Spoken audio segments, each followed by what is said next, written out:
it's about. We're trying to make sure that the players see a pathway into the senior team, and that's why we play these games. Obviously we want to, as I said before, the prerequisite is always to get a result, but it's the performance and finding a way to win. And again, credit to Peru. They gave us a really tough game, and we got off to a really good start. But we had to manage that over the line. And again, credit to the players, credit to the staff for us, finding a way to get the result. But again, more importantly, give the young players some valuable experience.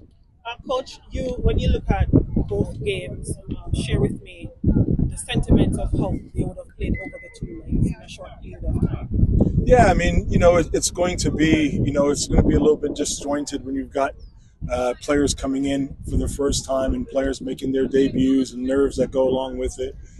Again, credit to some of the senior heads for being able to manage it and help the young ones through. But overall, these two games, again, prove valuable for us, and hope we'll get some, gain that experience, or these players will gain the experience, and for us as a staff, have a moment to reflect and see. And some of these players have asked some questions, made themselves and put themselves in contention going forward. And I think that's really, at the end of the day, to summarize it in, that's what we wanted, to see what players have been able to come through, and credit to all of them. They've had a really good week here. Yeah.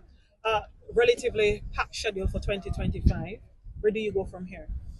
Yeah, we've got some pending games on the horizon, so hopefully we can finalize those. And again, as I've always indicated, we need to utilize each and every window.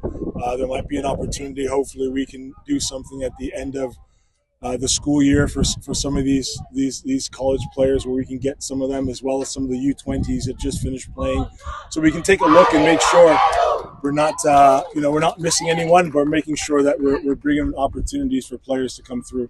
And finally, you spoke earlier about some of the younger players, but talk to me about the mesh and the blend between both sets of players and the rotation you had today and the previous game. Yeah, I mean, the group is really important, and our superpower is our unity and our ability to stay resilient through some trying times. And I give the senior players a lot of credit. It doesn't matter where they come in. The young players know there's a standard. The senior players or some more experienced players bring them along. But when they come in, they just sort of set the marker in terms of what's expected. And obviously the players come in, and then they raise that bar. And you can see that towards the end. Again, we had two senior players on there at the end with experience, 9 college players. And as I said to them after the game, I couldn't be prouder of them finding a way to get that result over the line, but more importantly, how they're able to find a resiliency to finish off that match. Thank you.